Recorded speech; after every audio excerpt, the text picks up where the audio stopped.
ভারত সেবাশ্রম সংঘ বালুরঘাট শাখার ৪৭তম বার্ষিক মহোৎসব।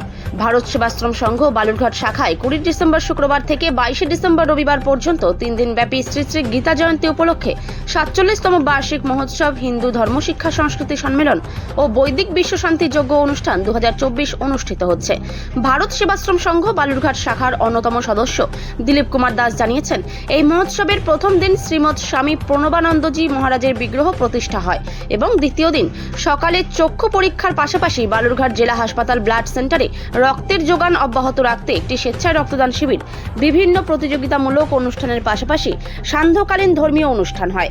আজ তৃতীয় দিন সকালে নাম সংকীর্তনের পর আশ্রম থেকে আশ্রমের মহারাজ ও ভক্তদের উপস্থিতিতে বর্ণাঢ্য শোভাযাত্রা সহকারে অভিষেক, বাড়ি আনয়ন এবং দুপুরে অন্নকূট ভোগ মহাপ্রসাদ বিতরণের পাশাপাশি মুর্শিদাবাদের বিখ্যাত রায়বেশের নৃত্য, বিকেলে হিন্দু ধর্ম শিক্ষা সংস্কৃতি সম্মেলন, সন্ধ্যায় বিশ্ব মানব কল্যাণে বৈদিক বিশ্ব শান্তি যজ্ঞ সহ বিভিন্ন ধর্মীয় অনুষ্ঠান অনুষ্ঠিত হবে।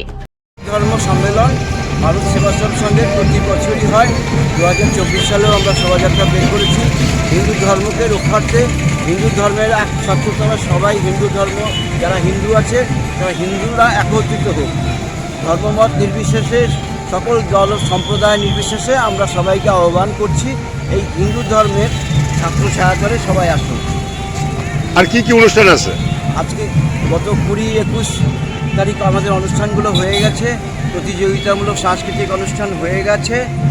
আজকে হচ্ছে শোভাযাত্রা আমরা বের করেছি, এরপরে আমাদের গুরু মহারাজের পূজা আরতি হবে, তারপরে হিন্দু ধর্ম সম্বন্ধে বক্তৃতা হবে, তারপরে রাত্রে আছে যজ্ঞ, বিকেলবেলা আছে খেলাধুলা, লাঠি খেলা, ছোড়া খেলা, একটা বীর ভাবোদ্দীপক খেলাধুলা।